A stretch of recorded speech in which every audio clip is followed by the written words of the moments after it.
640 fight, and I have Crawford winning this fight. Crawford's going to win this fight doing something that nobody's done to Canelo. Okay. That's all I'm going to say. And it didn't take me going to camp to know this. Okay. He doesn't fight the one way that he can only fight to win it. Terence Crawford has 6 ways he can win it. And my money will go on the man who has 6 ways to win it over the man who has 1 way to win it. Going to be the same version of guy that's going to show up in September? No. I mean, Canelo, he didn't look as fit as he did his last fight. He didn't look... He looked listless. He looked like he didn't care. He didn't have the crowd behind him. 2 champions, 2 styles. 1 fight that could rewrite boxing history. Crawford's speed or Canelo's power, who comes out on top? Stay tuned. Shawn Porter is very confident that Terence Crawford will defeat Canelo Alvarez. He believes Crawford's training is on another level and that he will come with a game plan no one has ever used against Canelo. Porter says Crawford's speed, accuracy, and discipline will be too much for Canelo. He predicts this could be one of the most dominant wins in boxing history. Makes sense, though. If Crawford's going to win this fight, he'll surprise people in the fashion he does it in. Because a lot of people picking Crawford, they think foot speed and turn Canelo all night. And I'm like, nah, he's born victor? No, it's just he's definitely a lot better than the guys of the last couple years who have tried to beat Canelo that way, Billy Joe, Caleb. But even though he's better than them, it didn't that game plan, it just didn't work. So it's not gonna look like that if Crawford pulls this off. It's gonna look different than that, to your point. Roy Jones Jr., one of boxing's most respected legends, also favors Crawford. According to him, Crawford has many ways to win because of his adaptability, high ring IQ, and ability to adjust mid-fight. On the other hand, Jones believes Canelo only has one main chance by using constant pressure and landing his powerful punches. Jones explained that if Canelo is not at his very best, Crawford's variety of skills will take over. He can fight. He does have a chance, and I think he could be victorious. If he doesn't fight the one way that he can only fight to win it, Terence Crawford has 6 ways he can win it. And my money will go on the man who has 6 ways to win it over the man who has 1 way to win it. So you think Canelo has to kind of fight the perfect fight, right? If he don't, he's in trouble. If he does, he should be all good. Let's talk about the weight a little bit, right? Because we all know everything you accomplished as a heavyweight. What is Terence dealing with right now?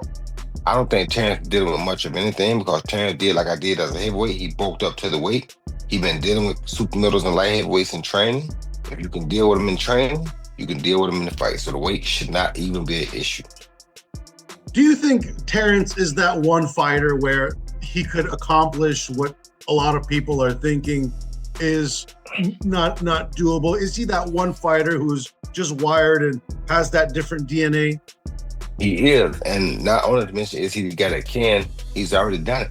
How many 2 or 3 division undisputed champions have we ever had besides Usyk is a 2 division undisputed champ? This dude is a 3 division undisputed champ already, and if he win this, he'll be a 4 division undisputed champ. We may never see that again. See, people don't like to celebrate the reality when it's happening. They'll wait till the person dead and they talk about it. This man is the only 3 division undisputed champion that boxing has ever had. Are we wondering, can he step up to a task? Really? Do you know who we're talking about? Comedian and fight fan Aries Spears gave a historical view. He pointed out that in many past matchups, top Mexican fighters often struggled against elite African-American boxers. He said the slick defense, counterpunching, and adaptability of black fighters have traditionally been tough for aggressive Mexican styles. Spears admitted that Canelo is one of the best and toughest champions of this era, but still believes history shows that speed, defense, and smart ringcraft usually win these battles. You take a top-notch Hispanic fighter, put him against a top-notch black fighter, the black dude usually edges him out.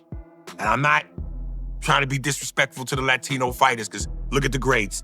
De La Hoya, motherfucking Roberto Duran, Arguello, Felix Trinidad, what's my man's name? Chavez. So there have been legends But 9 times out of 10, when the top Mexican legend takes on the top black legend, the black dude wins. Boxing and basketball is just something that niggas just, we got that wop that just, we edge you out. We edge you out. Duran lost to Hagler. He got knocked out so viciously by Hearns. Rumor is he's still waking up today. He lost he did the no mas with Leonard. Yeah, no, I've been hanging out with Sugar Ray Leonard recently. We talked about that whole situation. Lost to Floyd. He lost to Bernard. He lost to Sugar Shane Mosley. Usually the black fighters edge out the Latinos when it come down to it. So basically you're saying Crawford's going to win because he's black. I'm saying he's going to win because he's got skills. But that black component, that's that extra juice. That's that extra juice? I mean, look. It's like the Batmobile when it's going fast and then he hits the nitro button and the flame shoots out of the back of the car and takes it to another level. Black dudes have the nitro switch. Veteran journalist Dan Raphael focused on Crawford's mindset. He explained that Crawford doesn't fear big challenges, he embraces them. Instead of being nervous, Crawford becomes sharper and more focused in high-pressure moments. This mental strength, according to Raphael, could give Crawford a big advantage on fight night. Whatever. I was really excited that Terence Crawford, when we were going through some of the historical things that could take place if he wins this fight, what they would mean. And at the end of that part of the conversation, he says, there's a lot riding on this fight. Like, he knows it. I don't think he feels pressure from it. I think he embraces that. But I like to hear that the fighter understands the magnitude of this fight and embraces that and realizes, like the general public that follows boxing or the media, that this is a bigger deal than your average fight, and that he is keenly aware of that. So I love that. He was very, very well spoken, and we discussed a lot of different topics, and I think people will get a kick out of it. It's on our podcast feed. It'll be up on the YouTube channel, and I hope people check it out. Sticking with Crawford, because I spoke to a few guys in his team, and there seems to be this mindset where they really, really believe they're going to win this fight, and obviously every fighter that goes into any fight will believe they win this fight, but do you get that impression that they're in no doubt that this goes their way, and it's a case of just turning up for a payday? Oh, absolutely. Terence Crawford has never been the kind of fighter that's just looking to take a fight to get paid. Yeah, he's going to get paid a whole ton of money, and so is Canelo Alvarez. But, you know, if you follow Terence Crawford, if you watch the way he fights, watch the way he conducts himself, know him at all, even just a little bit, I can't claim to be like best buddies with him, but I got a pretty good feel for Crawford, having been around him so many times for all these fights he's had. There is 0.000% chance that he is coming into this fight with anything other than victory in mind. I mean, he really believes that this is his moment to shine and create a huge addition to what's already a tremendous boxing legacy. Besides just the money, I mean, Terence Crawford can take a fight against anybody, make a good amount of money. And so while that's important, of course. This fight is being called one of the biggest challenges of Crawford's career. For Canelo, the stakes are just as high. If he loses to a smaller fighter like Crawford, it could damage his legendary reputation. In boxing, legacy is everything. And losing at the peak of your career can leave a permanent mark. Many believe Canelo must win to protect his place among the greatest of all time. Canelo's legacy. And he gave a resounding yeah. A resounding yeah. He said it would massively tarnish Canelo's legacy. And some of the things that he said were just basically things that most of us know, just some register and make sure that other people know and others don't, right? But it would tarnish his legacy, and for the obvious reasons. One is, we know that the guy's older. Crawford's older. He's going to be 38 years old here, right? So he's an older fighter. He's an inactive fighter, right? And most of the time, these are things that, make people say that people are going to lose. Man, he's inactive. So he's pretty inactive, hasn't fought in a year, hasn't fought more than once a year in 3 to 4 years. Showbiz the Adult, a respected boxing analyst, gave credit to both fighters. He said Canelo's power, durability, and pressure make him dangerous. Canelo can take punishment, set traps, and land powerful counters. But Showbiz also noted that Crawford's wrestling background gave him great balance, positioning, and the ability to read opponents quickly.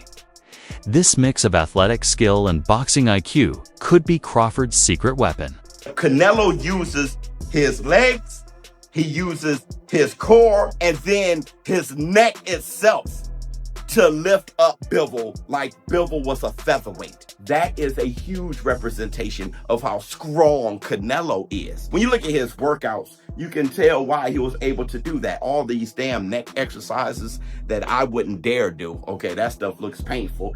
The squatting and all that stuff that he's doing is exactly why Canelo Alvarez, honestly, is a strong fighter. He tried to do it again with William Skull. William Skull shook out of it, but he is a bull. Listen, Terence Bud Crawford is strong. He is, okay? And he understands leverage and he understands those things because he wrestled. Honestly, very true. But Saul Canelo Alvarez is also extremely strong. Now, let me know how you feel in the comments below. Former world champion Chris Algieri disagreed with those who think Canelo is slowing down.